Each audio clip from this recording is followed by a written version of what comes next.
প্রথমত আমি মসজিদ কর্তৃপক্ষকে ধন্যবাদ জানাতে চাই। ইস্ট লন্ডন মসজিদ আমার হৃদয়ের অতি নিকটের একটা স্থান।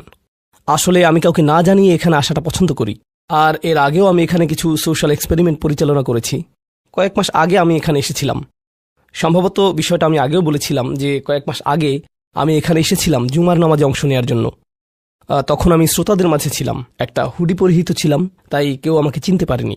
আর মাথা নিচু করে রেখেছিলাম। আমি দেখতে চেয়েছিলাম যে ধরা পড়ে যাই কিনা, কিন্তু না, ধরা পড়িনি। গোটা সময়টাতে আমি অজ্ঞাত থাকতে পেরেছিলাম। জুমার নামাজের সময় একজন ব্যক্তি পাশ থেকে উকি দিয়েছিলেন, আর আমিও তাড়াতাড়ি আমার হিজাব সামলে নিয়েছিলাম। এরপর আর কোনো সমস্যা হয়নি। কিন্তু যাই হোক, আপনাদের আতিথেয়তায় আমি আপ্লুত। আর অবশ্যই আজ রাতে আপনাদের বিপুল সংখ্যক উপস্থিতি আল্লাহ আমাদের মধ্যে যে ভালোবাসা দিয়ে দিয়েছেন সেটাই প্রমাণ করছে। আল্লাহ শুধু এই ভালোবাসাটিকে ইবাদত হিসেবে কবুল করে নিন, আর মুসলিমদের মাঝে এই ভালোবাসাকে বৃদ্ধি করে দিন। এই সন্ধ্যায় আমি আপনাদের সাথে যে আলোচনা করতে চাই তা হল কোরআনের একটি অনুচ্ছেদ, সূরা ফুরকানের শেষ অংশ। এটা কোরআনের 25তম সূরা। আমার অনেক প্রিয় এবং হৃদয়ের কাছের একটা অনুচ্ছেদ। এটা এমন অনুচ্ছেদ যা নিয়ে আমি আগেও বহুবার আলোচনা করেছি, কিন্তু কয়েক বছর পর পর এই আয়াতগুলোতে ফিরে যাওয়ার এবং এর সাথে আমার সম্পর্ককে নবায়ন করার প্রয়োজনীয়তা অনুভব করি। আর আমি যদি এই প্রয়োজন অনুভব করি, আমার মনে হয় যে আপনাদেরও এই একই প্রয়োজনীয়তা রয়েছে। তো এটাই হলো 25তম এই সূরাটি থেকে প্রাপ্ত কিছু শিক্ষা, আপনাদের সাথে আলোচনা করার পেছনের অনুপ্রেরণা। তো এই অনুচ্ছেদে আল্লাহ আয্যা জাল্লা আমাদেরকে একটি বিশেষ উপাধি প্রদান করেছেন, আর সেই উপাধিটি হল ইবাদুর রহমান, অবিশ্বাস্য রকম করুণাময় এবং ভালোবাসাময় সত্তার বান্দারা। ইমানদারদেরকে আল্লাহর বান্দা হিসেবে অভিহিত করা যেতে পারে, ইমানদারদেরকে শুধুমাত্র ইমানদার হিসেবে অভিহিত করা যায়, আল্লাযীনা আমানু, আমাদেরকে মুসলিম বলে অভিহিত করা যায়। আমাদের অনেক উপাধি রয়েছে, আর এই সকল উপাধির মধ্যে আল্লাহ এই সূরাতে বিশেষ এবং অনন্য একটা উপাধি বাছাই করেছেন, সেটা হলো ইবাদুর রহমান। আর এটা কিছু ইঙ্গিত প্রকাশ করছে। প্রথমত, ব্যাকরণগত দৃষ্টিকোণ থেকে ইবাদুর রহমান শব্দ দুটিকে আরবিতে বলা হয় ইদাফা। সরল ভাষায় এর অর্থ হল দুইটি শব্দ একে অপরের সাথে সম্বন্ধযুক্ত। ব্যাকরণগতভাবে দুইটি শব্দ যা একে অপরের সাথে একীভূত হয়ে আছে। আর ব্যাকরণগতভাবে বলা যায় যে মুদাফ এবং মুদাফ ইলাইহির মাঝে কোনো কিছু আসার সুযোগ নেই, তারা অবিচ্ছেদ্য। আল্লাহ এখানে বলতে পারতেন ইবাদুন লির রহমান, আর রহমানের প্রতি নিবেদিত বান্দারা। কিন্তু যেহেতু এই দুইটি শব্দ একে অপরের সাথে এভাবে একীভূত হয়ে আছে, এই বিষয়টি থেকে কিছু তাফসীরকারক অনুপ্রাণিত হয়ে এই মত ব্যক্ত করেছেন যে এটা কিছু মানুষের সাথে আল্লাহর খুবই নিকট সম্পর্ক বর্ণনা করছে। আর অবশ্যই আল্লাহর নামগুলোর প্রত্যেকটিরই নির্দিষ্ট অর্থ রয়েছে। এগুলো আমাদের যে কারোর জন্য নির্দিষ্ট আবেগ অনুভূতি সৃষ্টি করে। তিনি বলতে পারতেন ইবাদুল্লাহ, আল্লাহর বান্দারা, কিন্তু তিনি তার প্রজ্ঞা দিয়ে দুইটি শব্দ চয়ন করেছেন, ইবাদুর রহমান। তো এই আয়াতে আমাদের এবং আল্লাহর সাথে যে সম্পর্ক বর্ণনা করা হয়েছে তা হলো ভালোবাসা, যত্ন এবং করুণার সম্পর্ক। আমাদেরকে আল্লাহর ভালোবাসা, যত্ন এবং করুণার চাদরে জড়িয়ে নেওয়া হয়েছে। আয়াতগুলোর অগ্রসর হওয়ার সাথে সাথে বক্তব্যের বিষয়বস্তুকে দুটি ভিন্ন দৃষ্টিভঙ্গি থেকে দেখা সম্ভব। একটি দৃষ্টিভঙ্গি হল কিছু মানুষের বিশেষ কিছু গুণ রয়েছে। বিশেষ এই মানুষগুলো কারা? যাদেরকে আল্লাহ ইবাদুর রহমান বলে আখ্যায়িত করেছেন। এই দৃষ্টিভঙ্গি অনুযায়ী এই হলো গুণাবলীগুলোর একটা তালিকা। যদি এর সবগুলোর অধিকারী হতে না পারেন, আপনি আসলে ব্যর্থ হয়েছেন। এটা হলো একটা দৃষ্টিভঙ্গি। তো আমাদের যে কারো জন্য আমরা যদি প্রথম দৃষ্টিভঙ্গির দিকে লক্ষ্য করি, তখন বলবো আমি তো তাহলে অকৃতকার্য হয়ে গেলাম। কিন্তু এটাকে দেখার আরেকটা পরিষ্কার দৃষ্টিভঙ্গি রয়েছে, আর সেটা হলো এই প্রত্যেকটি হলো পৃথক শ্রেণীর মানুষের জন্য। তাদের প্রত্যেকেই হলেন পৃথক শ্রেণীর মানুষ। তাদের মধ্যে সাদৃশ্যপূর্ণ বৈশিষ্ট্য হলো তারা সকলেই ইমানদার। কিন্তু এক্ষেত্রে একটা বিষয় হলো, আর এই ধারণাটি আমি সূচনায় আপনাদেরকে বলবো, আমরা সকলে একরকম নই। যেমন আজকের জুমার পর এক নারীর সাথে আমার সাক্ষাৎ হয়েছে। তিনি আমার কাছে এসে বললেন আমি প্রতিদিন 3 ঘন্টা ধরে তাহাজ্জুদের নামাজ পড়ি। আক্ষরিকভাবে এটাই তিনি আমাকে জিজ্ঞেস করেছিলেন, এটা কি ঠিক আছে? আর আমি বলেছিলাম আপনাকে এজন্য পুরস্কৃত করা উচিত, কারণ অনেকের জন্য নিয়মিত 5 মিনিট তাহাজ্জুদ পড়াও অসম্ভব। কখনো কখনো মানুষের জন্য সময় মতো ফজরের নামাজে ওঠাও অত্যন্ত কঠিন হয়ে যায়। আর এই নারী 3 ঘন্টা নামাজ পড়ছেন। আমি বললাম কিসের তাড়নায় আপনি এটা করতে পারছেন? তিনি বললেন কি করব, আমি টিভি দেখব? তার চেয়ে বরং আল্লাহর সাথে কথা বলে সময় কাটাই। এটাই তিনি আমাকে বলেছেন। আমি সম্মানিত বোধ করছি যে তিনি আমার কাছে এসে প্রশ্নটি করেছেন। আমার উচিত ছিল তার কাছ থেকে পরামর্শ নেয়া এমন মানুষের কাছ থেকে যারা আল্লাহর নৈকট্যপ্রাপ্ত। আমি যা বলতে চাচ্ছি তা হলো আমরা সকলে একরকম নই। তিনি যা করেছেন আমি তা করতে পারবো না, আমি সত্য কথা বলছি। এই নারী যা করেন আমি তা করতে সক্ষম নই, আর আমি তার এই যোগ্যতার প্রতি সম্মান জানাই। আল্লাহ এই অভ্যাস বজায় রাখতে তাকে দৃঢ়তা দান করুন। কিন্তু আমরা তো জানি এমন মানুষ রয়েছেন যারা অন্যদেরকে সাহায্য করার ক্ষেত্রে অসাধারণ। তাদের যোগ্যতা, তাদের পারদর্শিতা হলো অন্য মানুষকে সাহায্য করা। আরেক ধরনের মানুষ রয়েছে যাদের এই গুণটি রয়েছে যে যখন তারা মানুষের চারপাশে থাকেন মানুষ ভালো অনুভব করে, এটাই তাদের যোগ্যতা। আপনি শুধু তাদের কাছে যাবেন, যদি তারা কোনো কথা নাও বলেন আপনি শুধু তাদের সাথে সময় কাটাবেন, তখন নিজের ভেতর একটা প্রশান্তি অনুভব করবেন, শান্তি অনুভব করবেন। আল্লাহ আমাদের সকলকে বিচিত্র যোগ্যতা দিয়েছেন। এই অনুচ্ছেদের ব্যাপারে এই বিষয়টাই আমার কাছে অনেক বেশি বিশ্বাসযোগ্য মনে হয় যে এটা বিভিন্ন ইমানদারদের জন্য বিভিন্ন বিচিত্র গুণাবলীর উল্লেখ করেছে। ইমানদারদের একটি শ্রেণীর বিশেষ এক ধরনের গুণাবলী রয়েছে, ইমানদারদের অন্য একটি শ্রেণীর অন্য ধরনের গুণাবলী রয়েছে, সেটা তাদেরকে বিশেষ বৈশিষ্ট্যমণ্ডিত করে। আর আমরা যখন এই আয়াতগুলোতে অগ্রসর হব আপনি হয়তো দেখবেন যে প্রথমটি আমার সাথে মিলছে না।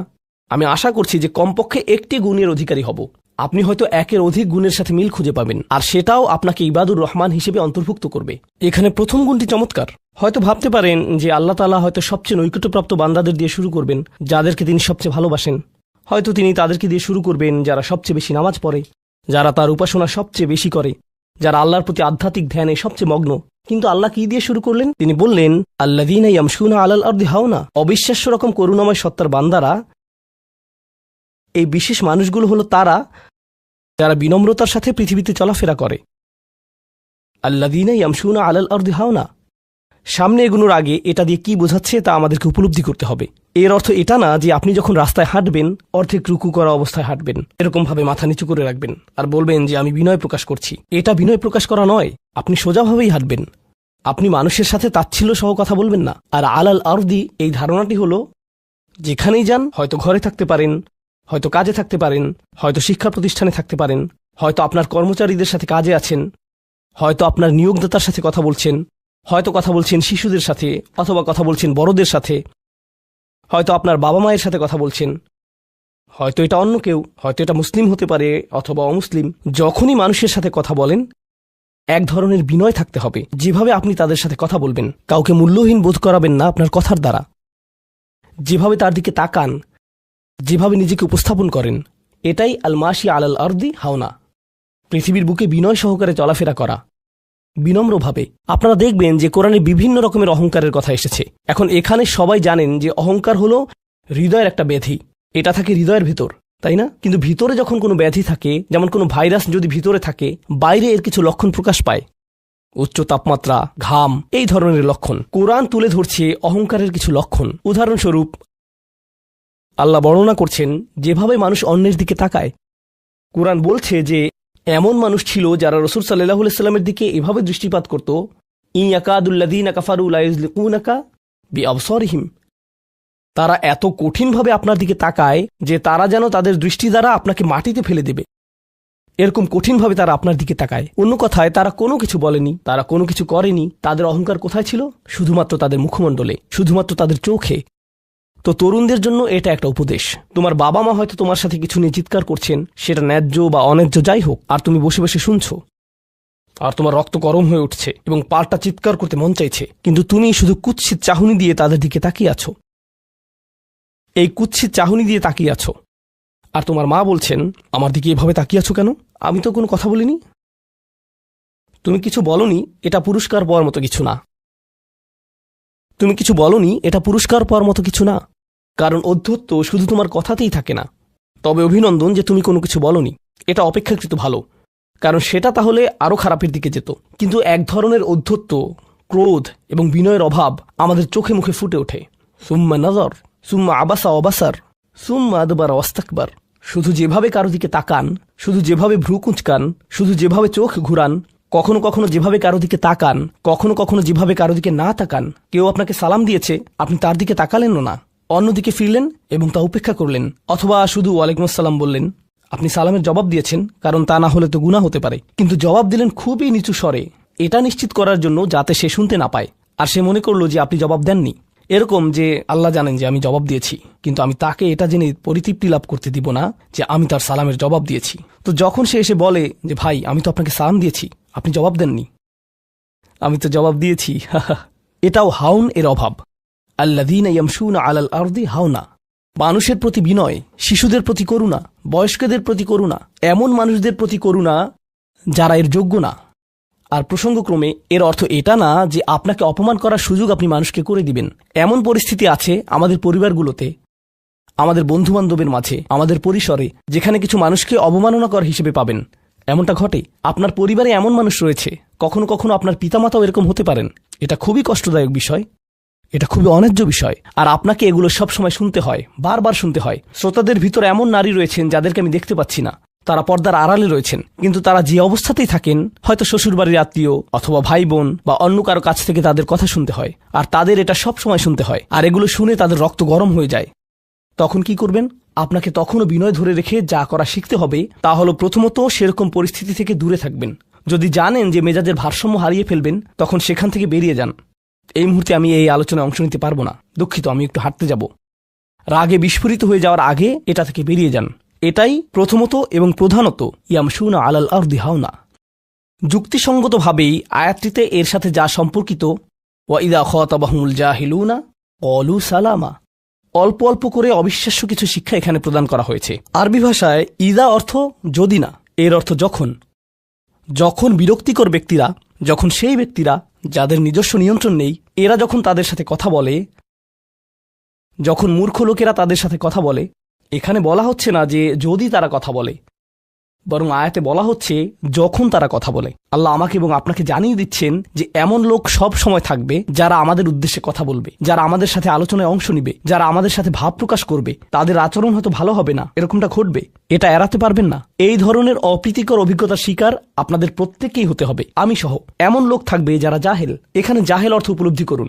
জাহেল অর্থ শুধুমাত্র মূর্খ না। যখন মুসা আলাইহিস সালামকে গরুর বাছুর সম্পর্কে জিজ্ঞেস করা হলো, তিনি বলেছিলেন যে তোমাদেরকে একটি গরু কুরবানি করতে হবে।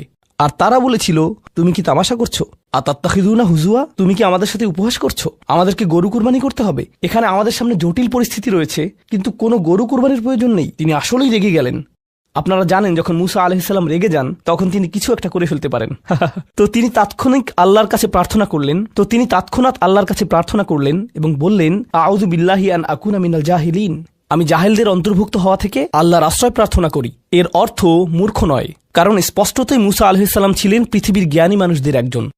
তিনি অজ্ঞতা নিয়ে কথা বলছেন না। তিনি বলছেন, আমি আমার আবেগের উপর নিয়ন্ত্রণ হারানো থেকে, মেজাজের নিয়ন্ত্রণ হারানো থেকে আল্লাহর আশ্রয় প্রার্থনা করছি, এমন জিনিস বলা থেকে অথবা করা থেকে যা আমি এখন করতে চাই, কিন্তু আমাকে নিজেকে সংযত করতে হবে। এখন এই উপলব্ধি থেকে আলোচ্য আয়াতটিতে আসুন। এরকম মানুষ রয়েছে যারা সবচেয়ে জঘন্য কথা বলে, কিন্তু তাদের কোনো লাগাম নেই। কথাগুলো আপনার হৃদয় থেকে এসে মস্তিষ্ক হয়ে এরপর তা জিহ্বাতে যাওয়া উচিত, কিন্তু এই পথে কিছুটা লাগাম থাকতে হবে। আমার হয়তো এটা বলা উচিত না, আমি কিছু একটা অনুভব করছি, হয়তো গালি বের হয়ে যাবে, সেটা গলায় পৌঁছে গিয়েছে, কিন্তু সেটা আমার মুখ দিয়ে বেরিয়ে আসা উচিত না, আমার সেটা গিলে ফেলা উচিত। কিন্তু কিছু মানুষ রয়েছে, তাদের মাথায় যা আসে তাই বলে ফেলে। কারোর সাথে আপনার 6 মাস পরে দেখা হলো কোনো একটা পার্টিতে, ঈদের সময় অথবা অন্য কোথাও, হে আসসালামু আলাইকুম, আপনি তো মোটা হয়ে গেছেন, সবার সামনেই। এটা কেমন কথা? আপনি এটা মনে মনে আনতে পারেন আর নিজের মনে মনে মাশা আল্লাহ বলতে পারেন, কিন্তু সবার সামনে কেন আপনাকে এই কথা বলতে হবে? হেই, তুমি তো কয়েক বছর আগে পড়ালেখা ছেড়ে দিয়েছিলে, এখনো পাশ করনি, এখনো ফেইল অবস্থাতেই আছো। মানুষ আপনাকে এরকম কথা বলে আর এটা আপনাকে রাগান্বিত করে। এই অবস্থায় কি করবেন? আল্লাহ বলেছেন, এটা আপনার মনের বিনয় প্রকাশের অংশ। এভাবেই আল্লাহ আমাদের বিনয় যাচাই করবেন। আর প্রসঙ্গক্রমে তারাই হয়ে থাকে আমাদের সবচেয়ে কাছের মানুষ, যার অর্থ আপনি এই ধরনের পরিস্থিতিতে বারবার বারবার বারবার পড়বেন। কিভাবে এটা থেকে বেরিয়ে আসবেন? আল্লাহ বলছেন, ওয়া ইযা খাতাবাহুমুল জাহিলুনা ক্বালু সালামা। এটা দিয়ে কতিপয় জিনিস বোঝায়। আমি এখানে সেই কয়েকটি শিক্ষা নিয়ে আলোচনা করব। যখন এমনটা ঘটবে, আপনার তাৎক্ষণিক প্রতিক্রিয়া হবে শান্তি, ক্বালু সালামা। এটা দ্বারা বিদায়ও বোঝাতে পারে। আপনি বলবেন, সালাম, আমি আর এই আলোচনা চালিয়ে যেতে চাই না, আমি সম্মানজনকভাবে আপনাকে বিদায় জানাবো। ও দাঁড়ান, আমার তো একটা মিটিং আছে। এর বাকি অংশটুকু আপনি মনে মনে বলতে পারেন আল্লাহর সাথে দোয়া করার জন্য, কিন্তু এটা তার কাছে প্রকাশ করার প্রয়োজন নেই। শুধু বলুন যে আমার একটা মিটিং আছে, আর সেখান থেকে চলে আসুন, কারণ আপনি এটা নিতে পারবেন না। তারা সেখান থেকে বেরিয়ে আসে সম্মানজনকভাবে, এটা একটা অর্থ। যখন জঘন্য মানুষ আপনার কাছে আসে, বেরোবার পথ খুঁজে বের করবেন, কোরআন এই সূরাতে আরো পরে যা বলেছে যে মাররু কিরামা, সম্মানজনকভাবে তারা এটা অতিক্রম করে চলে যায়। কিছু কিছু মানুষ আছে যারা এমন কথা বলতে চায় যা আপনাকে রাগান্বিত করবে। তারা আসলে এটা করে মজা পায়।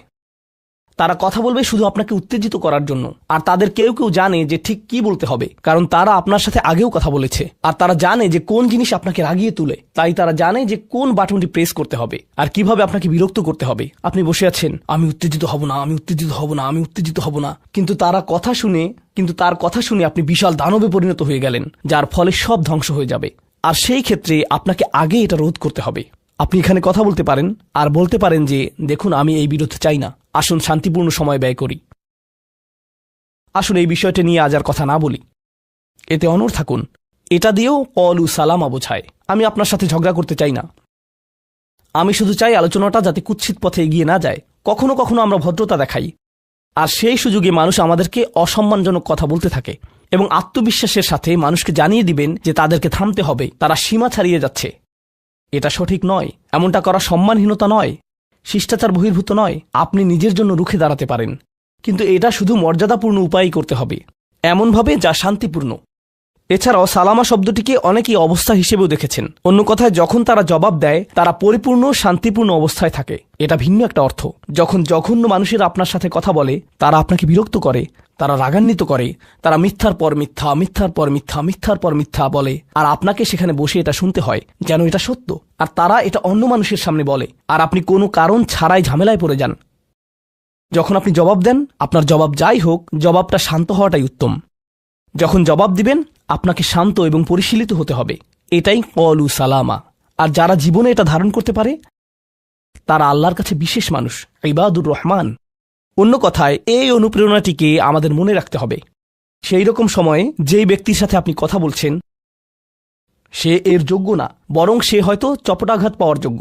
আপনাদের কেউ কেউ হয়তো প্রতিউত্তর দেয়ায় খুবই পারদর্শী, কেউ হয়তো আপনাকে বিদ্রুপাত্মক কিছু বলছে, আপনি তাকে কথা দিয়ে পিষে ফেলতে পারবেন। ও মাই গড, আপনার মাথায় যে জবাবগুলো আসে, তালিকা করা একাধিক জবাব, আমি কি এ বি সি বলবো নাকি উপরের সবগুলো একসাথে বলবো, আপনার মাথায় এটা চলছে।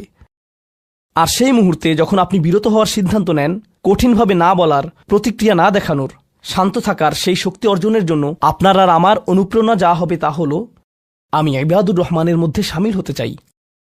আমি ভুলে যাব যে আমি এই অপ্রীতিকর কথোপকথনে রয়েছি, কারণ এখনই আমি আল্লাহর সংস্পর্শে রয়েছি, আর তার বিশেষ রহমত আমার উপর বর্ষিত হচ্ছে। সেই জন্যই তিনি আমাকে এই পরিস্থিতিতে ফেলেছেন, যাতে আমি তার নৈকট্য অর্জন করতে পারি। এটা আসলে একটা আশীর্বাদ। এই অপ্রীতিকর সঙ্গগুলো আসলে একটা আশীর্বাদ, যাতে আমি তার নৈকট্য পেতে পারি। সুবহানাল্লাহ। ওয়াইবাদুর রহমানিল্লাযীনা ইয়ামশুনা আলাল আরদি হাওনা ওয়া ইযা খাতাবাহুমুল জাহিলুনা ক্বালু সালামা। লক্ষ্য করুন, এরপর আল্লাহ কি বলছেন। দ্বিতীয় শ্রেণীর মানুষেরা, তাদের বিশেষ গুণটি বর্ণিত হচ্ছে। প্রসঙ্গক্রমে এর অর্থ এটা না যে তারা অন্য কিছু করে না, যেমন তারা নামাজ পড়ে না, তারা হালাল খাবার গ্রহণ করে না। এগুলো তো থাকতেই হবে, তারা তো ইতিমধ্যে ইবাদ। এগুলো হলো ইবাদ হওয়ার বাইরের অতিরিক্ত গুণাবলী। দ্বিতীয় মহান গুণটি কি? দ্বিতীয় শ্রেণীর এই মানুষেরা যারা আল্লাহর কাছে প্রিয়, কোন জিনিসটা তাদের বিশেষ মানুষে পরিণত করেছে?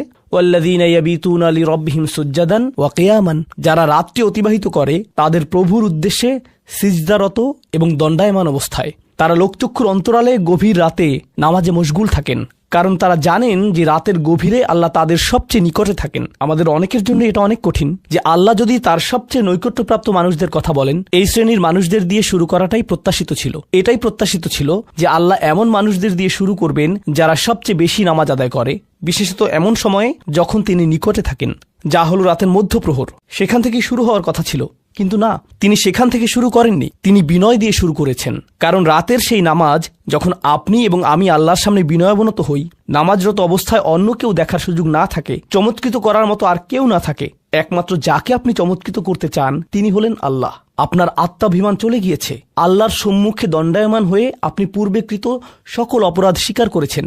আল্লাহর সাথে আপনি উন্মুক্ত আলোচনায় রত আছেন, সকল অহংকার থেকে মুক্ত হয়ে। যদি নিজেকে অহংকার মুক্ত করতে চান, প্রথম ধাপটি হলো, আপনি কি মানুষের সামনে অহংকারকে বিসর্জন দিতে পারেন? আর তারপর আল্লাহর সম্মুখে উপস্থিত হন। আমরা এমন অনেক মানুষদের কথা জানি যারা ইবাদতে পারদর্শী, কিন্তু মানুষের কাছে তারা খারাপ হিসেবে বিবেচিত। এটা আদর্শ নয়।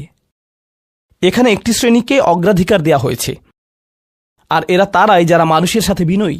তারপর যারা আল্লাহর সামনে বিনয়াবনত হয়ে উপস্থিত হয়। এটা অর্জন করা সহজ নয়, কিন্তু যদি সপ্তাহে একবার সপ্তাহে একবার। আমি জানি যে এটা কঠিন হবে, কিন্তু সপ্তাহে একবার আপনি মসজিদে ইশার নামাজ পড়লেন আর এরপর সরাসরি বাসায় চলে গেলেন আর ঘুমিয়ে পড়লেন। আর সেটা তখনই সম্ভব হবে যদি আপনি প্রত্যুষে ঘুম থেকে উঠেন আর এরপর দিনে না ঘুমান। তো ফজরের সময় উঠুন, এরপর ঘুমাবেন না, নিজেকে পরিশ্রান্ত করুন, এশা পড়ুন, এরপর ঘুমাতে যান। এরপর অ্যালার্ম দিয়ে রাখুন, ফজরের 30 মিনিট আগে অ্যালার্ম সেট করুন, উঠে গিয়ে কয়েক রাকাত নামাজ পড়ুন। শুধু এটুকুই করুন, নিজের মতো করে এটা করুন। এজন্য অন্য কারো ঘুম ভাঙাবেন না, এটা নীরবে করবেন। ঘরের কোনো এক কোণে চলে যান, সেখানেই নামাজ পড়ুন। যদি সপ্তাহে একবার বা দুবারও এটা করতে পারেন, যে প্রশান্তি পাবেন, আল্লাহর সাথে যে সম্পর্ক অনুভব করবেন, সেটা আপনাকে সবচেয়ে কঠিন সময়েও সাহায্য করবে। আল্লাহ আমাদেরকে এই মানুষদের অন্তর্ভুক্ত করে দিন। ওয়াল্লাযীনা ইয়াবিতুনা লিরাব্বিহিম সুজ্জাদান ওয়া কিয়ামা। এরপর আসছে তৃতীয় ধরনের মানুষের কথা। ওয়াল্লাযীনা ইয়াকুলুনা রাব্বানা ইসরিফ আন্না আযাবা জাহান্নাম ইন্না আযাবাহা কানা গরামা ইন্নাহা সাআত মুস্তাকাররা ওয়া মুকামা। এই মানুষেরা শুধু একটি দোয়া করে, দোয়ার তালিকা নয়, তাদের একমাত্র দোয়া হলো, ইয়া আল্লাহ, আমি জাহান্নামে যেতে চাই না। অন্য যেখানেই রাখেন, জাহান্নামে নয়, আমাকে জাহান্নামে রাখবেন না। আমাদেরকে জাহান্নামের শাস্তি থেকে দূরে রাখুন। অবস্থান করার জন্য এটা বিভৎস একটা জায়গা। আমি এটা এক মুহূর্তের জন্যও দেখতে চাই না। আমি সেখানে স্বল্পস্থায়ীভাবে থাকতে চাই না, আর আমি সেখানে দীর্ঘস্থায়ীভাবেও থাকতে চাই না। দোয়াটি মনোযোগ দিয়ে শুনুন। ইন্নাহা সাআত মুস্তাকাররা ওয়া মুকামা। প্রথমত, এটা একটা শাস্তি, এটা বিশাল একটা সাজা। আমি সেখানে স্বল্প মেয়াদের জন্য থাকতে চাই না, আর আমি সেখানে দীর্ঘমেয়াদের জন্যও থাকতে চাই না। কিছু মানুষ রয়েছে যারা সেই একই রোগে আক্রান্ত হয়েছে, উম্মার মধ্যে, মুসলিমদের মধ্যেই একই রোগ যা বনী ইসরাঈলেরও ছিল। তারা বলেছিল, আল্লাহ আমাদেরকে শাস্তি দিবেন না, ইল্লা আইয়ামাম মাদুদা, দিলেও কয়েকদিনের জন্য। মুসলিমদের মনোভাবও এমন হয়েছে। তারা বলে, আল্লাহ আমাদের শাস্তি দিবেন, কিন্তু তা তো চিরদিনের জন্য না, তাই না? আমরা মুসলিম, একসময় আমরা ঠিকই বেরিয়ে আসব। ঠিক আছে, ভালো, আমি জাহান্নামে যাব, কিন্তু এটা হবে দীর্ঘ সাপ্তাহিক ছুটির মতো, আর তারপর আমার আর সমস্যা নেই। দেখুন আল্লাহর নৈকট্যপ্রাপ্ত মানুষদের দোয়া। তারা আল্লাহকে বলছেন, ও আল্লাহ, আমি জাহান্নামে যেতে চাই না, স্থায়ীভাবে না, অস্থায়ীভাবেও না। আমি স্বীকার করছি যে অবস্থানের জন্য এটা বিভৎস একটা জায়গা, মুস্তাকররান ওয়া মুকামা। শুধু থামার স্থান হোক অথবা চিরকালীন স্থান হোক, আমি এগুলোর কোনোটাই চাই না। এর অনেক অন্তর্নিহিত অর্থ রয়েছে, আমি আপনাদের শুধু একটির কথা বলছি। দেখুন, আপনি এবং আমি কখনোই প্রলুব্ধ হওয়া থেকে বাঁচতে পারবো না। হারাম সবসময় আমাদের সামনে আসবে, আর এটা সবসময় আমাদেরকে আহ্বান করবে। আর শাইতানু ইয়াইদুকুমুল ফাকর, শয়তান তোমাদেরকে দেউলিয়াতের প্রতিশ্রুতি দিবে। অন্য কথায়, যখন আপনি হালাল পথে চলবেন, শয়তান আপনাকে প্রতিশ্রুতি দিবে, তুমি সুযোগ হারিয়ে ফেলছো, তুমি বঞ্চিত হচ্ছ, সবাই কত মজা করছে, তুমি অনেক মজা করতে পারতে, তুমি আরও অর্থ উপার্জন করতে পারতে, তুমি আরও ইন্দ্রিয় সুখ উপভোগ করতে পারতে। সেই সব সময় আপনার কাছে বিজ্ঞাপন দিতে থাকবে বিকল্প পণ্যের, বিকল্প পন্থার, নিজের কামনাকে চরিতার্থ করার। কিছু যায় আসে না যে কতটুকু কোরআন মুখস্থ করেছেন, কিছুই যায় আসে না যে কি পরিমাণ তাহাজ্জুদ আপনি পড়েছেন। এগুলো কোনোটাতেই আসে যায় না। শয়তান থামবে না। দিন শেষে আপনি তো একজন মানুষই। দিন শেষে কামনা বাসনাগুলো আপনার মাঝে থাকবে, আর শয়তান থামবে না, সে আপনার পেছনে লেগেই থাকবে। শয়তানের একটা কৌশল আল্লাহ বর্ণনা করেছেন। তার মনস্তাত্ত্বিক কৌশলটি হল, যায়্যানা লাহুমুশ শাইতানু আমালাহুম। শয়তান তাদের কাজগুলোকে তাদের কাছে আকর্ষণীয় করে দেয়। শয়তান আপনার কাছে আসবে, আপনাকে প্রলুব্ধ করবে। তখন আপনি বলবেন, হ্যাঁ এটা খারাপ, কিন্তু আমি তো অনেক ভালো কাজও করি। হ্যাঁ, আমি এলোমেলো কাজ করছি, কিন্তু আমি তো নামাজও পড়ছি, আর আমি তো কাফেরও না, তো সমস্যার কিছু নেই। আর এইবার করেই আমি থেমে যাব। এমন না যে আমি এটা করতেই থাকবো, শুধু একবারই করব। এভাবে নিজেকে সব ধরনের যুক্তি দিতে থাকেন, নিজে নিজে এটাকে বৈধতা দিতে থাকেন। আপনার চিন্তায় এটা এখন আর অতটা খারাপ না। আর তারপর যখন এমন মানুষ চারপাশে থাকেন যাদেরকে বলেন যে এটা তো খারাপ, আর তারপর যখন এমন মানুষের চারপাশে থাকেন যাদেরকে বলেন যে এটা তো খারাপ, তারাও আপনাকে বলে, না ভাই, কাম অন, এটা অতটা খারাপ না, থামো তো, এরকম কথা বলো না, না আল্লাহ ওইরকম না, আল্লাহ তোমাকে শাস্তি দিবেন না, কেন এরকম হতাশাজনক কথা বলছো, তুমি অতিরিক্ত চিন্তা করো। আপনি তা শুনেন, আর এটা আপনাকে প্রভাবিত করতে শুরু করে। কিন্তু যখন কাজটা করে ফেলেছেন, যেটাই করেছেন, হতে পারে এটা অ্যালকোহল অথবা অন্য কোনো মাদক, এটা কারোর সাথে সম্পর্ক হতে পারে, সেটা যাই হোক, যখন নিজেকে বলেন যে এটাই শেষবার, কিন্তু এটাই শেষ তো না। কারণ যখনই কাজটা ঘটে যায় আর কয়েকদিনের মধ্যে অনুশোচনাও কেটে যায়, তখন মোবাইলে আরেকটা মেসেজ চলে আসে, তারপর আরেকটা দাওয়াত আসে, তারপর আপনি বলেন, না এটাই শেষবার। আবারও সেই চক্রে আটকে যান, আর আবারও সেটা করেন, আর তা করতেই থাকেন। শয়তান ঠিক এটাই চেয়েছিল। মানুষ এই চক্র বন্ধ করতে পারে, আল্লাহর প্রতি নিবিষ্ট হয়ে বলতে পারে, ইয়া আল্লাহ, আমার বন্ধুরা কি বলেছে তাতে কিছু যায় আসে না, শয়তান কি ওয়াসওয়াসা দিচ্ছে তাতে কিছু যায় আসে না, কতবার এই বিভৎস চক্রে আটকা পড়েছি তাতে কিছু যায় আসে না। আমি ফিরে আসলাম, আমি ফিরে আসলাম, আমি ফিরে আসলাম 2 দিন অনুতপ্ত থেকে আবারও পাপে লিপ্ত হওয়া থেকে। আমি ফিরে আসলাম আপনার কাছে ক্ষমা চাওয়ার পর আবারও পাপ করা থেকে। ওয়ালাম ইউসিরু আলা মা ফাআলু ওয়া হুম ইয়ালামুন। তারা পাপ কাজগুলো বারবার করে না আর তারা জানে যে তারা কি করছে। আমি সেই লোকদের অন্তর্ভুক্ত হব না? ওয়ালাইসাতিত তাওবাতু লিল্লাযিনা ইয়ামালুনা আস-সাইয়্যাত। তওবা, অনুশোচনা তাদের জন্য কাজ করে না যারা পাপ করতেই থাকে। এমনকি তওবা করার পরেও এটা সেই মানুষদের জন্য না যারা এই চক্রে আটকে যায়। এটা তাদের জন্য যারা বলে, ইয়া আল্লাহ, আমি জাহান্নামে যেতে চাই না, আমি জাহান্নামের যোগ্য অনেক কাজ করেছি, কিন্তু এখন আমি থেমে যাচ্ছি। আর এটাই চূড়ান্ত। তারা হলেন আল্লাহর কাছে বিশেষ মানুষ, কারণ আল্লাহ জানেন এটা কতটা প্রলুব্ধকারী ছিল, আল্লাহ জানেন সেই আসক্তি কতটা শক্তিশালী ছিল, আল্লাহ জানেন পাপের কত গভীরে আপনি ছিলেন, আল্লাহ জানেন আপনার উপর শয়তানের সেই দীর্ঘ নিয়ন্ত্রণের কথা, আর আপনি সেই নিয়ন্ত্রণ ভঙ্গ করতে এবং আল্লাহর কাছে ফিরে আসতে সক্ষম হয়েছেন। আল্লাহর পথে আপনার এই যাত্রা অন্য মানুষের তুলনায় অনেক কঠিন। আপনার সামনের প্রলোভনগুলো অনেক শক্তিশালী, আপনার প্রতি অভিকর্ষের টানটি অনেক বেশি শক্তিশালী, আর এর সাথে লড়াই করে যেহেতু আল্লাহর কাছে এসেছেন তাই আপনি বিশেষ মর্যাদা সম্পন্ন। এটা মনে করবেন না যে আমি তাহাজ্জুদ পড়ি না তাই আমি অতটা ভালো না, অথবা আমি আরবি জানি না, বা আমি এখনো সম্পূর্ণ কোরআন পাঠ করিনি আর আমি তাজবিদের নিয়মগুলো জানি না। না না না না না, আপনার বিশেষত্ব এজন্য না যে আপনি 17 বার হজ করেছেন। আপনার জ্ঞান এবং ইবাদতের জন্য আপনি আল্লাহর কাছে বিশেষ না, আপনি আল্লাহর কাছে বিশেষ মর্যাদা সম্পন্ন, কারণ আপনি পাপ থেকে বেরিয়ে এসেছেন আর আপনি শুধু তার ভয়েই ভীত। এটাই আপনাকে আল্লাহর কাছে বিশেষ মর্যাদা সম্পন্ন করে। তাই আপনিও ইবাদুর রহমান। তো এখান থেকে আল্লাহ আমাদেরকে সম্পূর্ণ বিপরীত দিকে নিয়ে যাচ্ছেন। এই প্রত্যেক শ্রেণী সম্পর্কে চিন্তা করুন, কিভাবে এগুলো আপনার সাথে প্রাসঙ্গিক, কিভাবে আপনি আল্লাহর কাছে বিশেষ মর্যাদা সম্পন্ন হতে চান, কিভাবে আপনি আল্লাহর নৈকট্য পেতে চান, কিভাবে আমি আল্লাহর নৈকট্য পেতে চাই। আমাদের কাছে এটা আসলে কতটা মূল্যবান। পাপ হলো এক প্রকারের ভালোবাসা। আমরা এর মোহে পড়ে যাই, আমরা এতে আসক্ত হয়ে যাই। আর এই অনুচ্ছেদটি আসলে ভালোবাসার একটা প্রতিযোগিতা, কারণ আপনি ইন্দ্রিয় সুখ ভালোবাসেন, আপনি এই পাপগুলোকে ভালোবাসেন আর আপনি তা ছাড়তে চান না, কারণ এতে আপনার সুখানুভূতি নষ্ট হবে। আর অন্যদিকে আল্লাহ বলছেন, আমি আমার নিজের দ্বারা সেই সুখকে প্রতিস্থাপন করে দিব, আমি এটাকে আমার নৈকট্য দ্বারা প্রতিস্থাপন করে দিব। আল্লাহ এই সুযোগ দিয়েছেন, আপনার নিজেকে এই সমীকরণের আলোকে সিদ্ধান্ত নিতে হবে। আপনি এই পরিস্থিতিতে পড়বেন, অন্য কেউ জানবে না, কেউ জানবে না যে আপনার মাথায় কি সংগ্রাম চলছে, কেউ জানবে না, শুধু আল্লাহ জানবেন। আর প্রসঙ্গক্রমে উদাহরণস্বরূপ আপনাদের কেউ কেউ যখন হারাম সম্পর্কে জড়ান, নিশ্চিত বলছি না, আপনাদেরকে অভিযুক্ত করছি না, কোনো মানুষ, আপনারা না, কোনো মানুষ যাদেরকে আপনারা চিনেন, তারা হয়তো অনৈতিক সম্পর্কে জড়িত আর আপনি তা থেকে বের হতে চাচ্ছেন। তো আপনি এই আলোচনা শুনে তাকে মেসেজ দিলেন, আমি আর এটা করতে পারবো না। সে উত্তর দিল, তুমি কি আমাকে ভালোবাসো না? তুমি এখন আমাকে ঘৃণা করো? তুমি কি মনে করো যে আমি তোমার জাহান্নামে যাবার কারণ? আমি কি এতটাই খারাপ? এখন আপনি বলছেন, না তুমি অতটা খারাপ না, না আমি তোমাকে ভালোবাসি, তুমি মোটেই খারাপ না, তুমি অনেক ভালো। ঠিক আছে, যদি আমার সাথে সম্পর্ক সমাপ্ত করতে চাও, আজকে রাতে আমার সাথে দেখা করো আর আমার মুখের সামনে এটা শেষ করো। না, এটা আমি করতে পারবো না। ঠিক আছে, তুমি আমাকে ঘৃণাই করো। আচ্ছা ঠিক আছে, আমি আসছি। এটা আবার শুরু হয়ে গেল। আর এরপর আপনি আবারও তওবা করতে চান। দেখতে পাচ্ছেন, এটা শুধুমাত্র আপনি না, আপনি হয়তো আবেগগতভাবে কোনো কিছুতে জড়িয়ে যেতে পারেন, আর এখন আপনি আবেগগতভাবে ব্ল্যাকমেলের শিকার হচ্ছেন। এর দ্বারা আপনি খারাপ বোধ করবেন। আপনাকে এর বিরুদ্ধে যুদ্ধ করতে হবে, আপনাকে এটা অবদমন করতে হবে, আর আপনাকে উপলব্ধি করতে হবে যে আপনি হয়তো কাউকে হতাশ করছেন, কিন্তু আল্লাহকে সন্তুষ্ট করছেন। আর আপনি এটা শুধু নিজের জন্যই করছেন না, বরং এটা ওই মেয়ের জন্যও করছেন বা ওই ছেলের জন্যও করছেন যে আপনার মেসেজের জবাব দিচ্ছে।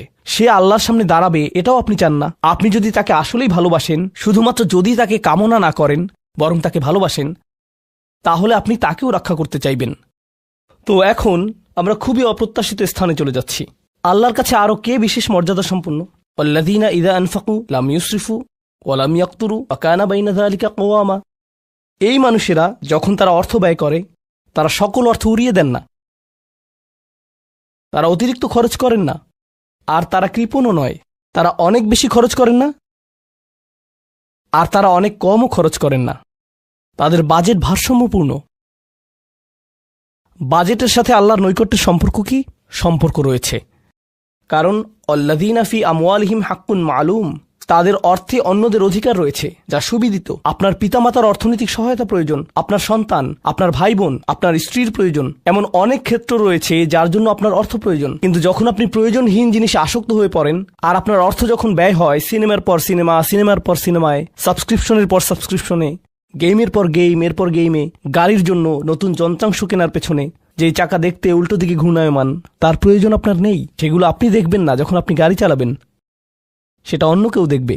এগুলো ঘুরবে অন্য কারোর জন্য, আপনার জন্য না। যন্ত্রাংশ অথবা ডিভাইস, আপনি নতুন আইফোন ছাড়াও বেঁচে থাকবেন, এতে কোনো ক্ষতি হবে না।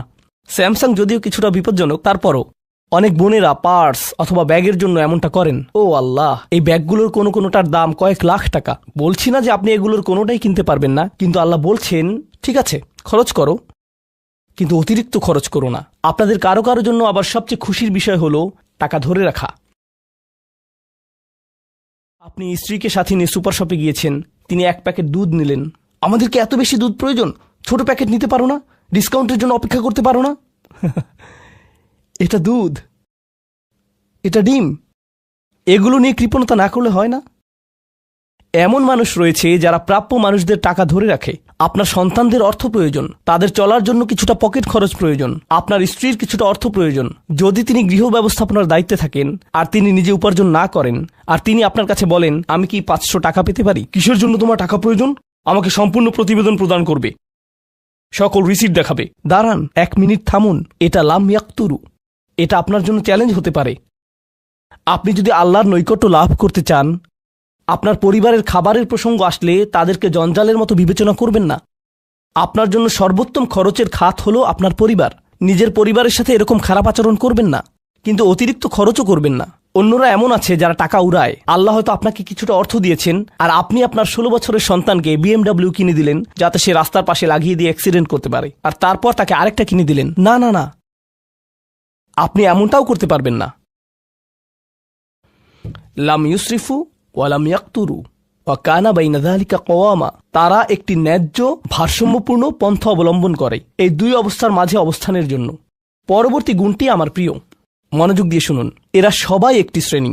ওয়াল্লাযীনা লা ইয়াদউনা মা'আল্লাহি ইলাহান আখার ওয়া লা ইয়াকতুলুনা আন-নাফসা আল্লাতী হারামাল্লাহু ইল্লা বিল হক ওয়া লা ইয়াজনুন ওয়া মান ইয়াফআল যালিকা ইয়ালকা আসামা, তারা আল্লাহর পাশাপাশি অন্য কোনো উপাস্যের কাছে প্রার্থনা করে না, আর আল্লাহর পাশাপাশি অন্য কোনো উপাস্যের কাছে প্রার্থনা না করা অবস্থায় তারা কাউকে হত্যা করে না এবং তারা ব্যভিচারে লিপ্ত হয় না। 3টি বিষয়। তারা আল্লাহ ছাড়া কারো কাছে প্রার্থনা করে না, এর সাথে রয়েছে তারা হত্যা করে না এবং তারা ব্যভিচার করে না। 3টি বিষয় একসাথে, 3টি বিষয় একসাথে। এটা তো অসাধারণ কোনো অর্জন নয়। কেউ বলতে পারে যে হ্যাঁ আমি তো তালিকায় এসে পড়েছি, আমি কাউকে হত্যা করিনি। কিন্তু জানেন কেন এটা বৈশিষ্ট্যসূচক? কারণ এই বিষয়গুলো খুবই প্রাথমিক স্তরের, তাই না? অন্য অনেক কবিরা গুনাহ রয়েছে, কিন্তু আল্লাহ বলছেন যে তোমরা আল্লাহর কাছে বিশেষ মর্যাদার অধিকারী হতে পারবে যদি তোমরা শুধু এটুকু করো। কেন এটা বিশেষ মর্যাদাপূর্ণ? মক্কার মানুষদের কথা চিন্তা করুন, সেই সমাজের কথা চিন্তা করুন যার মাঝে কোরআন এসেছিল। সেই মানুষগুলো 1000 বছর ধরে শিরকে লিপ্ত ছিল। হত্যা তাদের কাছে সাধারণ বিষয়ে পরিণত হয়েছিল, জিনা কোনো বিষয়ই ছিল না। আর এগুলো বড় বিষয় ছিল না তাদের পূর্বপুরুষ অথবা তাদের পূর্বপুরুষ অথবা তাদের পূর্বপুরুষের কাছে। এগুলো ছিল জীবনেরই অংশ। জীবন ছিল গ্যাংস্টারের মতো।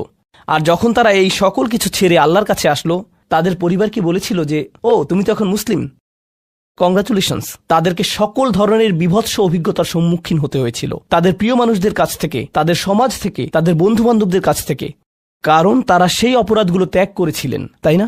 কিছু মানুষের জন্য শুধুমাত্র ঈমান গ্রহণ করা, শুধুমাত্র অপরাধী জীবন থেকে বেরিয়ে আসা, শুধুমাত্র জিনা থেকে বেরিয়ে আসা ছিল এতটাই বড়। আপনারা যারা সম্মানিত পরিবারে বেড়ে উঠেছেন, পরিশুদ্ধ পরিবেশের মাঝে ছিলেন, আপনার জন্য সেই ধরনের বিপত্তিতে না পড়াটা সহজ অথবা সহজতর। এখনকার সময়ে যে কোনো কিছুই সহজ, কিন্তু আপনাদের যারা অমুসলিম অবস্থা থেকে এসেছেন, আপনি চারপাশে অপরাধ সংঘটিত হতে দেখেছেন, আপনি চারপাশে মাদকের আসর দেখেছেন, আপনি চারপাশে নারী লিপ্সা দেখেছেন, প্রত্যেক সাপ্তাহিক ছুটির দিনই ক্লাবে যেতেন, আর তারপর আপনি আল্লাহর পথে আসলেন, আপনি ঈমান গ্রহণ করলেন। সেই জীবন থেকে আপনার এই যাত্রাটি ছিল বিশাল এক যাত্রা, আর আল্লাহ এটা স্বীকার করেছেন এবং বলেছেন যে এটা বেশ বড় ব্যাপার যে কিছু মানুষ এমনটা করেছে।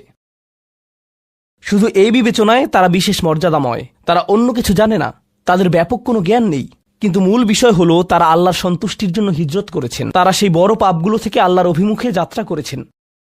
এটা অবিশ্বাস্য, কিন্তু এই আয়াতগুলোতে আল্লাহর করুণা এখনও সমাপ্ত হয়নি। প্রথমত সেই 3টি বিষয় যা আমি উল্লেখ করেছি, শিরক বা আল্লাহ সম্পর্কে অশ্রদ্ধা প্রদর্শন করা, হত্যা এবং ব্যভিচার, এগুলো অনেক বড় পাপ। তো আল্লাহ কি বলছেন? ইউদাআফ লাহুল আযাবু ইয়াওমাল কিয়ামা ওয়া ইয়াখলুদ ফীহি মুহানা। এমন মানুষের জন্য শাস্তি দ্বিগুণ করা হবে, আর তারা সেখানে থাকবে অপমানিত অবস্থায়। এই পাপগুলো আল্লাহর কাছে ছোট বিষয় না, বিশেষত 3টা পাপ একসাথে। কিন্তু প্রসঙ্গক্রমে সবচেয়ে খারাপ অপরাধ শিরক। সবচেয়ে খারাপ অপরাধের মধ্যে দ্বিতীয়টি হল যখন আপনি একজন ব্যক্তিকে হত্যা করেন। এটা কাকে হত্যা করার সমতুল্য? গোটা মানবজাতিকে। এটা হলো দ্বিতীয় বৃহত্তম অপরাধ। আর তারপর তৃতীয় বৃহত্তম অপরাধ কোনটি? জিনা। এই 3টি একসাথে এসেছে একটি আয়াতে। সেজন্য আল্লাহ বলছেন যে এই ব্যক্তিটি বিশেষ ধরনের শাস্তি পাবে, আর সে এই শাস্তিতে রয়ে যাবে অপমানিত অবস্থায়। কিন্তু এমনকি খারাপের ভিতর সবচেয়ে খারাপ, এরপর সবচেয়ে খারাপ ব্যক্তিটি, এই ব্যক্তিটি এজন্য সবচেয়ে খারাপ না যে সে একটি জিনিস করছে, বরং সে সবচেয়ে খারাপ কারণ সে 3টি জিনিসই করেছে। 3টি জিনিসই করেছে। এটা জাহান্নামের হ্যাট্রিক অর্জনের মতো। আর সম্পর্কে আল্লাহ কি বলছেন? তিনি বলছেন ইল্লা মান তাবা ওয়া আমানা ওয়া আমিলা আমালান সলিহা। অর্থাৎ যে অনুতপ্ত হয়েছে, ঈমানের পথে ফিরে এসেছে এবং তখন থেকে ভালো কাজ শুরু করেছে, তার জন্য নিয়মের ব্যতিক্রম হবে। এটা উপলব্ধি করাটা গুরুত্বপূর্ণ। আল্লাহ বর্ণনা করছেন নিকৃষ্টের মধ্যে নিকৃষ্ট, আর চেয়েও নিকৃষ্ট।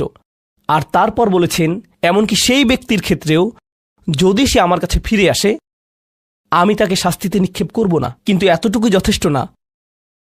আমরা কথা বলছি ইবাদ আর রহমানের ব্যাপারে, যিনি অবিশ্বাস্য রকমের করুণাময় সত্তা।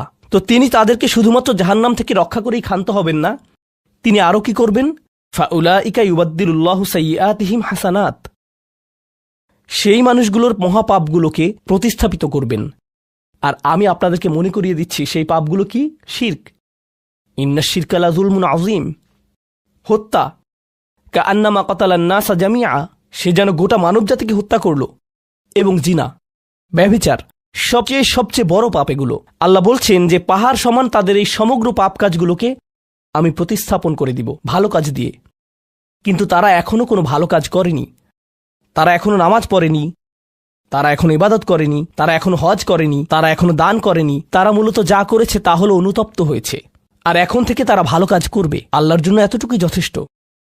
তাদের পাহাড়সম পাপগুলো নিবেন, যা তাদেরকে চিরকাল জাহান্নামে নিক্ষেপ করতে অপমানিত অবস্থায়, আর তিনি এই পাহাড়সম পাপগুলোকে নিয়ে পাহাড়সম ভালো কাজে পরিবর্তিত করে দিবেন।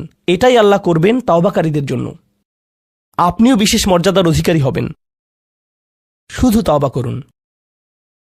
তো আপনি যখন বসে বসে এটা শুনছেন আর ভাবছেন আমি তো বেশ বড় ভুল করে ফেলেছি, এখানে হয়তো এমন কেউ বসে আছে যিনি কাউকে হত্যা করেছেন, এরপর জেলে গিয়েছেন এবং মুক্তি পেয়েছেন। কিভাবে আল্লাহ আমাকে ক্ষমা করবেন? আপনাদের কেউ কেউ হয়তো ব্যভিচারের ভুল করে ফেলেছেন, আল্লাহ আপনাদেরকে রক্ষা করুন।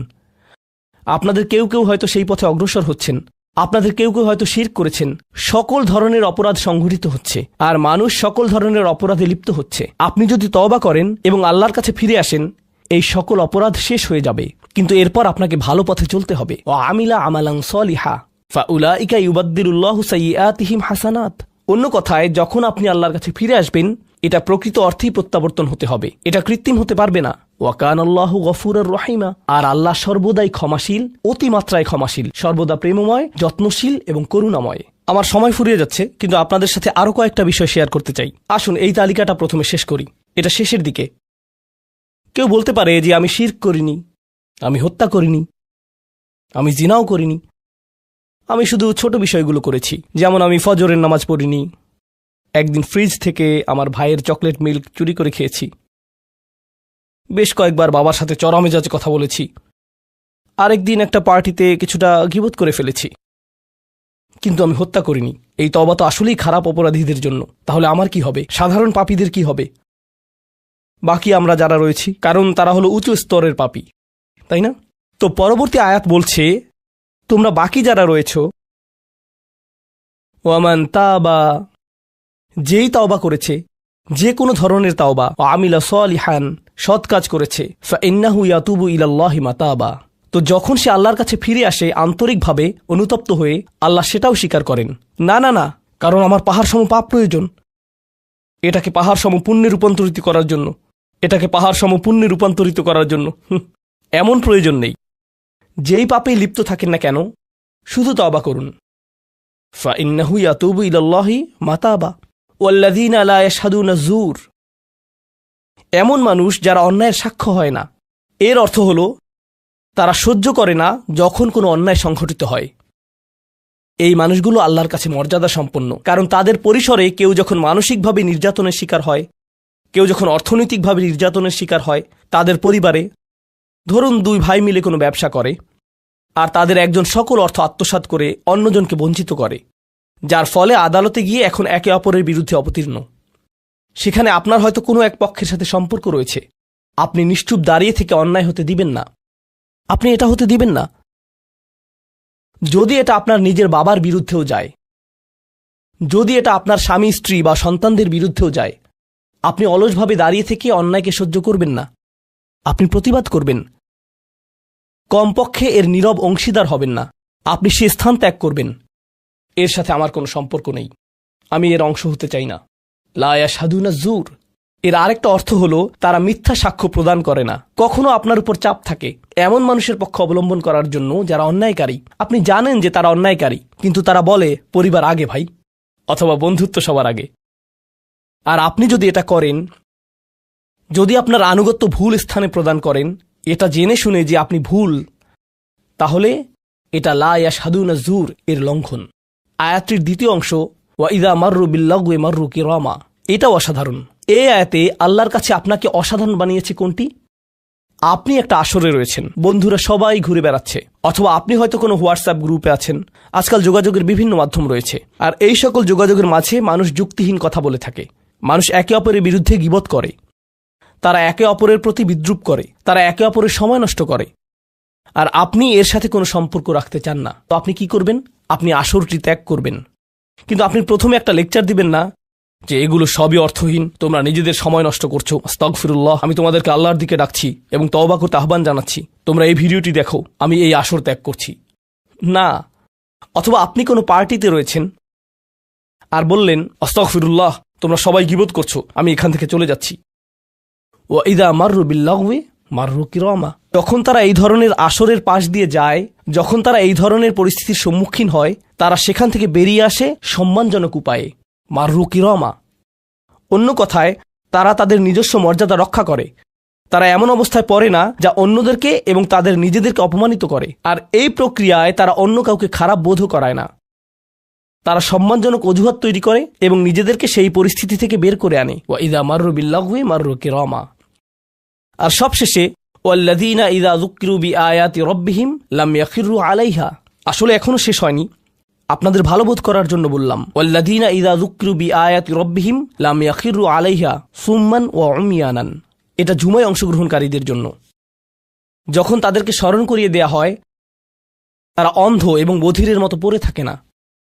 অন্য কথায়, তারা সেগুলো উপেক্ষা করে না, তারা সেগুলোকে হালকাভাবে গ্রহণ করে না।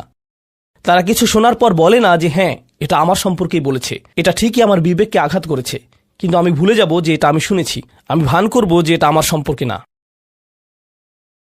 এবং এটা নিয়ে চিন্তা করব না। তারা ইচ্ছাকৃত বধির না, আর তারা ইচ্ছাকৃতভাবে অন্ধও না। সেই স্মরণিকার প্রতি যা তাদেরকে প্রদান করা হয়েছে, এটা ছিল আপনার সম্পর্কে, এটা ছিল আপনার কার্যকলাপ সম্পর্কে, আপনার উদ্দেশ্য সম্পর্কে। আর এখন আপনি এটা আর নিতে পারছেন না, কারণ আপনি পরিবর্তিত হতে চান না। বাল ইউরিদুল ইনসানু লিয়াফজুরা আমামাহ। মানবজাতি শুধু তার সামনে যা রয়েছে তাতে নিমজ্জিত হয়ে যেতে চায়। প্রলোভনগুলো এতটাই মজবুত। আর কোরআন উলিন নুহা সম্পর্কে বলছে, তারা এমন মানুষ যারা নিজেদেরকে সংযত করতে পারে।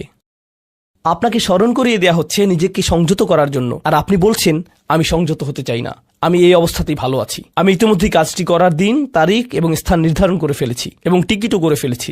এরপর এই খুতবাটি আমার মুড নষ্ট করে দিল, তো আমি এখন একটা বার্গার খাবো এবং খুতবায় যা শুনেছি তা নিয়ে চিন্তা করব না। তারপর সেখানে যাব যেখানে আমি যেতে চেয়েছিলাম। খুতবাটা বেশ দেরিতে শোনা হয়েছে। সেই মানুষেরা এমনটা করে না। যখন কোনো স্মরণিকা শ্রবণ করে, নিজেদের উপর এর প্রভাব পড়তে দেয়, তারা এটাকে পরিবর্তন ঘটানোর সুযোগ দেয়। এটাই তাদেরকে আল্লাহর কাছে বিশেষ মানুষে পরিণত করে। প্রসঙ্গক্রমে কখনো কখনো আপনার ভিতরে ঘটে যাওয়া সেই পরিবর্তন অন্য কেউ দেখে না, অন্য কেউ জানে না সেই পাপ সম্পর্কে যার দিকে আপনি অগ্রসর হচ্ছিলেন। সেটা শুধুই আপনি এবং আল্লাহর মাঝে সীমাবদ্ধ, আর আল্লাহ আপনাকে তার ইবাদ হিসেবে গণ্য করেন, কারণ আপনি সেই পরিবর্তন ঘটিয়েছেন। তো এখন যেহেতু আমরা সমাপ্তির দিকে যাচ্ছি, এটাই এখানে বর্ণিত শেষ গুণ। এই মানুষেরা শুধুমাত্র নিজেদের নিয়ে উদ্বিগ্ন না, বরং তারা তাদের পরিবার নিয়ে উদ্বিগ্ন। ওয়াল্লাযীনা ইয়াকুলুনা রব্বানা হাবলানা মিন আজওয়াজিনা ওয়া যুররিয়াতিনা কুররাতা আয়ুনিন। হে প্রভু, আমাদের স্ত্রী এবং আমাদের সন্তানদের দ্বারা আমাদেরকে চক্ষুর শীতলতা দান করুন, যার অর্থ দুইটি জিনিস। আমি জটিলতা পরিহার করে আপনাদেরকে সরলভাবে কুররাতা আয়ুনিন এর অর্থ বুঝিয়ে বলছি। প্রথম অর্থ হল, ইয়া আল্লাহ, অন্য সকল কিছু আমাকে পীড়িত করে, অন্য সকল কিছু আমাকে অসুবিধায় ফেলে, কিন্তু যখন আমি আমার স্ত্রীর কাছে আসি এবং আমার সন্তানদের কাছে আসি, ইয়া আল্লাহ, এই স্থানটিকে আমার জন্য প্রশান্তিদায়ক করে দিন। আমার সকল অসুবিধা দূর হয়ে যায় যখন আমি আমার স্ত্রীর দিকে তাকাই, আমার সকল অসুবিধা দূর হয়ে যায় যখন আমি আমার সন্তানদের সাথে থাকি। ইয়া আল্লাহ, আমার স্ত্রী এবং আমার সন্তানদের মাঝে এটা প্রদান করুন, অথবা আমার স্বামী এবং আমার সন্তানদের মাঝে এটা প্রদান করুন। কুররা শব্দটির দ্বিতীয় অর্থটি এসেছে করার থেকে। করার অর্থ যখন আপনার চোখ কোথাও আটকে যায়। ইয়া আল্লাহ, আমার স্ত্রীর প্রতি আমার ভালোবাসা এতটাই সৃষ্টি করে দিন যাতে আমি তার উপর থেকে চোখ ফিরাতে না পারি। ইয়া আল্লাহ, আমার সন্তানদের নিয়ে আমাকে এতটাই আনন্দিত করে দিন এবং এতটাই ভালোবাসাপূর্ণ করে দিন যাতে আমি তাদেরকে অন্যদের সাথে তুলনা না করি।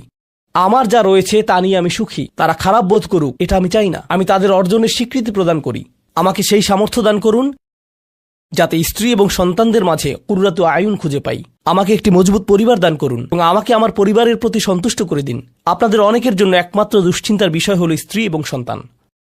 এই দোয়া অনুযায়ী দুশ্চিন্তার একমাত্র উপশমকারী হওয়া উচিত স্ত্রী এবং সন্তান। আর আপনি নিজে চেষ্টা না করে শুধু আল্লাহর কাছে কিছু চাইতে পারেন না, কারণ আল্লাহ বিশেষ কোনো বৃষ্টি আপনার পরিবারের উপর বর্ষণ করবেন না, যার ফলে আকস্মিকভাবে আপনি আপনার স্ত্রীকে ভালোবাসতে শুরু করবেন। এর জন্য চেষ্টা করতে হবে। আপনার সন্তানদের সাথে সম্পর্ক উন্নয়নের জন্য আপনাকে চেষ্টা করতে হবে। এটা রাতারাতি ঘটবে না। এটা এমন জিনিস যাতে আপনাকে এবং আমাকে বিনিয়োগ করতে হবে। তো আল্লাহ আমাদেরকে সামর্থ্য দান করুন যাতে আমরা শুধুমাত্র মুখে এই দোয়া করে ক্ষান্ত না হই, বরং দোয়াটি যাতে বাস্তবায়িতও করতে পারি, কারণ আল্লাহ প্রচেষ্টার বিষয়ে জিজ্ঞেস করবেন। এমনকি সেই বিখ্যাত দোয়াটির শেষেও এটা এসেছে, রব্বানা আতিনা ফিদ দুনিয়া হাসানা ওয়া ফিল আখিরাতি হাসানা ওয়া কিনা আযাবান নার। বিখ্যাত একটি দোয়া, তাই না? আমাদেরকে এই জীবনের সর্বোচ্চটা দান করুন, পরের জীবনেরও সর্বোচ্চটা দান করুন, আমাদেরকে জাহান্নামের শাস্তি থেকে রক্ষা করুন। এরপরে আল্লাহ কি বলছেন? উলাইকা লাহুম নাসিবুম মিম্মা কাসাবু। তারা ততটুকু অংশই পাবে যা তারা অর্জন করেছে। আপনি শুধু দোয়া করবেন আর তা কাজ করবে তেমনটা না। আপনাকে অর্জন করতে হবে, আপনার চেষ্টাকে কাজে লাগাতে হবে। তো আপনি যখন আপনার পরিবার নিয়ে উদ্বিগ্ন থাকবেন, তখনই আপনি পরিবারে প্রশান্তি প্রদানের জন্য আল্লাহর কাছে চাইবেন। আর প্রসঙ্গক্রমে এটা দিয়ে কি বোঝায়? যে সকল স্বামীরা যারা লন্ডন শহরে রাত 2টা-3টা পর্যন্ত সীসা বারে সময় কাটান, কিন্তু বাড়িতে তাদের স্ত্রীদের কাছে যান না, কারণ তারা তাদের স্ত্রীদের মাঝে কোনো প্রশান্তি খুঁজে পান না। আর তাদের স্ত্রীরা তারাও তাদের স্বামীদের মাঝে কোনো প্রশান্তি খুঁজে পান না। যখন তারা বলবেন, না ভাই আমাকে বাড়ি যেতে হবে, তখন তারা আল্লাহর কাছে বিশেষ মর্যাদা সম্পন্ন হয়ে উঠবেন। যখন তারা সন্তানদের সাথে সময় ব্যয় করবেন, সন্তানদের থেকে তাদের চোখ সরে যায় না। আর যেহেতু আপনার চোখ তাদের থেকে সরছে না, এর অর্থ আপনি আসলে তাদের সাথে রয়েছেন। এর অর্থ আপনি আসলে সন্তানদের সাথে সময় ব্যয় করছেন এবং সেটা উপভোগ করছেন। এই বিষয়টি আপনাকে আল্লাহর কাছে বিশেষ মর্যাদা সম্পন্ন করে তুলেছে। তাদের জন্যই উলাইকা ইউজজাউনাল গুরফাতা বিমা সাবারু। আর আমাদেরকে মুত্তাকিনদের নেতা হিসেবে কবুল করুন, সৎকর্মশীলদের নেতা হিসেবে কবুল করুন। আমাদের সন্তানদেরকে ভালো সৎকর্মশীল জীবন দান করুন, যার ফলে যখন আমি আপনার সম্মুখে দাঁড়াবো, ইয়া আল্লাহ, আমার পরিবারের সদস্যদের কাজের কারণে আমার সৎকর্মের পরিমাণ শুধু বৃদ্ধিই পাবে। এখন এই সব কিছুর পরে উলাইকা ইউজজাউনাল গুরফাতা বিমা সাবারু, এই মানুষদেরকে প্রদান করা হবে সুউচ্চ প্রাসাদ, তারা যে ধৈর্য প্রদর্শন করেছে তার প্রতিদান স্বরূপ। লক্ষ্য করুন, এখানে আল্লাহ বলছেন তারা যে ধৈর্য প্রদর্শন করেছে তার প্রতিদান স্বরূপ। আপনি যদি এই তালিকার প্রথমে যান, যারা তাদের জিহ্বা সংযত করে, যখন মূর্খ লোকেরা তাদের সাথে কথা বলে তারা বিনয়ী, তারা জিহ্বা সংযত করে, যারা আল্লাহ ছাড়া অন্য কারো ইবাদত করে না, তারা আল্লাহর ইবাদত করে রাতের গভীরে। এই তালিকাটি যা আমরা আলোচনা করলাম, তাদের প্রত্যেকেরই প্রয়োজন অধ্যাবসায়, মজবুতি, দৃঢ়তা এবং প্রতিজ্ঞা। আর সবর শব্দটি দিয়ে এটাই বোঝায়। এই মানুষগুলো পুরস্কৃত হবেন তারা যে দৃঢ় প্রতিজ্ঞা দেখিয়েছেন তার জন্য। তারা এর জন্য প্রতিজ্ঞাবদ্ধ ছিলেন। ওয়ায়ুলাক্কাউনা ফিহা তাহিয়াতান ওয়া সালামা, তাদেরকে সেখানে অভ্যর্থনা করা হবে অভিবাদন ও সালাম সহকারে। আল্লাহ তাদের জন্য অভিবাদন প্রেরণ করবেন। আল্লাহ শুধুমাত্র তাদেরকে ভালোবাসবেন না, বরং তিনি তাদেরকে এখন সম্মানিতও করছেন। এরা হলেন আল্লাহ কর্তৃক বিশেষ পুরস্কার প্রাপ্ত। খালিদিনা ফিহা হাসুনাত মুস্তাকররা ওয়া মুকামা, তারা অবিশ্বাস্য সেই সম্মানের মাঝে এবং সেই সুউচ্চ প্রাসাদের মাঝে চিরকাল থাকবেন। কি চমৎকার স্থান, স্বল্পকালীন এবং চিরকালীন অবস্থানের জন্য। তো আল্লাহ এটাকে জাহান্নামের সাথে তুলনা করেছেন, তাই না? জাহান্নামীরা বলবে, আমি এখানে স্বল্পকালের জন্যও থাকতে চাই না, চিরকালের জন্যও থাকতে চাই না। আল্লাহ বলেছেন, জান্নাতের স্বাদ যদি তুমি সামান্য পরিমাণেও পাও, তুমি এটা আকাঙ্ক্ষা করবে, তুমি এটা চিরকালের জন্য চাইবে। আল্লাহ আমাদের সকলকে চিরকালের জন্য জান্নাতে প্রবেশ করান। আমরা সর্বশেষ আয়াতে এসেছি। আমি জানি যে আমি অতিরিক্ত সময় নিয়েছি, প্রশ্ন উত্তরের জন্য আপনাদের কিছুটা সময় আমার দেওয়া উচিত। আমার আর 4-5 মিনিট প্রয়োজন। শেষের এই আয়াতটি গভীর তাৎপর্যপূর্ণ। এই সূরাটির শেষ আয়াত, এটা এই অনুচ্ছেদটিরও শেষ আয়াত। এই তালিকা যা আপনাকে বিশেষ মর্যাদা সম্পন্ন করবে, তার সাথে এর কোনো সম্পর্ক নেই। আয়াতটি কুরাইশ এবং গোটা মানবজাতিকে উদ্দেশ্য করে বলা হয়েছে, আর রাসূলকে বলা হলো যে কিভাবে সৃষ্টিকর্তার নৈকট্য অর্জন করা যাবে। এই তালিকা যেহেতু এখন প্রদান করা হলো, তাহলে আর সমস্যা কোথায়? কুল মা ইয়াবাউ বিকুম রাব্বি লাউলা দুআউকুম ফাকাদ কাযযাবতুম ফাসাউফা ইয়াকুনু লিজামা। এই আয়াতটিকে ব্যাখ্যা করার বেশ কয়েকটি দৃষ্টিভঙ্গি রয়েছে। আমি সরলভাবে এর কয়েকটি আপনাদের সাথে শেয়ার করতে চাই। সময় স্বল্পতার কারণে আমি ভাষাতাত্ত্বিক আলোচনায় যাব না, আমি শুধু অন্তর্নিহিত অর্থগুলোর সহজ বাংলা বর্ণনা করব। আল্লাহ একদিকে বলছেন, আল্লাহর সম্মুখে তোমাদের কি গুরুত্ব আছে, আল্লাহর সামনে তোমাদের কি মূল্য আছে, তোমরা কি মনে করো, তোমরা যখন আল্লাহর সামনে উপস্থিত হবে কি মূল্য তোমাদের থাকবে। মানবজাতি হিসেবে তোমাদের একটা মর্যাদা দেয়া হয়েছে যা অন্য কাউকে দেয়া হয়নি। দুআউকুম, তোমরা নিজেদের ইচ্ছায় আল্লাহকে ডাকতে পারো। আল্লাহকে ডাকতে হলে তোমাদের নিজস্ব ইচ্ছাশক্তিকে প্রয়োগ করতে হয়। পাহাড়, গাছ, পাখি, তাদের কোনো নিজস্ব ইচ্ছা নেই, তারা আল্লাহকে ডাকতে বাধ্য। ওয়া ইম মিন শাইইন ইল্লা ইউসাব্বিহু বিহামদিহি ওয়ালাকিন লা তাফকাহুনা তাসবিহাহুম। তোমরা আল্লাহর কাছে মূল্যবান যদি একটি জিনিস না থাকে, আর তা হলো তোমাদেরকে বাছাই করা হয়েছে তাঁকে ডাকার জন্য, কিন্তু তোমরা সেই দায়িত্বকে পরিত্যাগ করেছো। ফাকাদ কাযযাবতুম, আল্লাহকে ডাকার এই আমন্ত্রণকে তোমরা মিথ্যা সাব্যস্ত করেছো। ফাসাউফা ইয়াকুনু লিজামা, এই শাস্তি তোমাদেরকে পরিত্যাগ করবে না। এটা হবে এমন জিনিস যা থেকে তোমরা মুক্ত হতে পারবে না। এটা প্রথম অর্থ। আয়াতটির আরেকটি অর্থ হলো, আল্লাহ কাফেরদের এবং যারা সকল ধরনের পাপ কাজ করে তাদেরকে বলছেন, আমার কাছে তোমাদের কোনো মূল্য নেই। আর তোমাদের এখনও টিকে থাকার একমাত্র কারণ হলো তোমাদের মধ্যে কিছু মানুষ রয়েছে যারা এখনও আমাকে ডাকে। পৃথিবীর বুকে এখনও কিছু ঈমানদার রয়েছে যারা এখনও আল্লাহর উদ্দেশ্যে ক্ষমা প্রার্থনা করে, আর তারাই একমাত্র কারণ যে জন্য তোমরা এখনও বেঁচে আছো।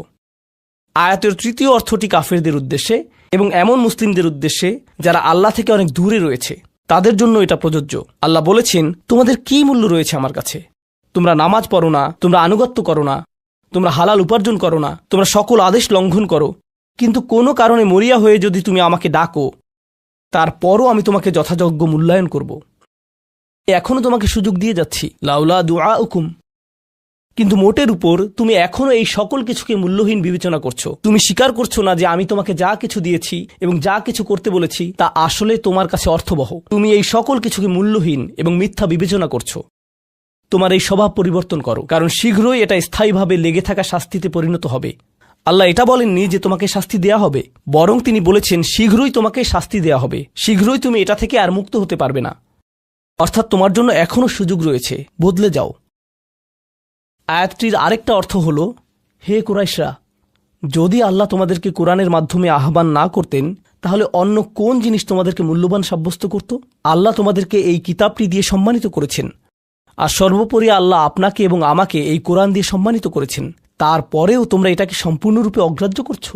তোমরা এই কিতাবের কোনো মূল্যায়ন করছো না, আল্লাহর এই বাণীকে মূল্যায়ন করছো না।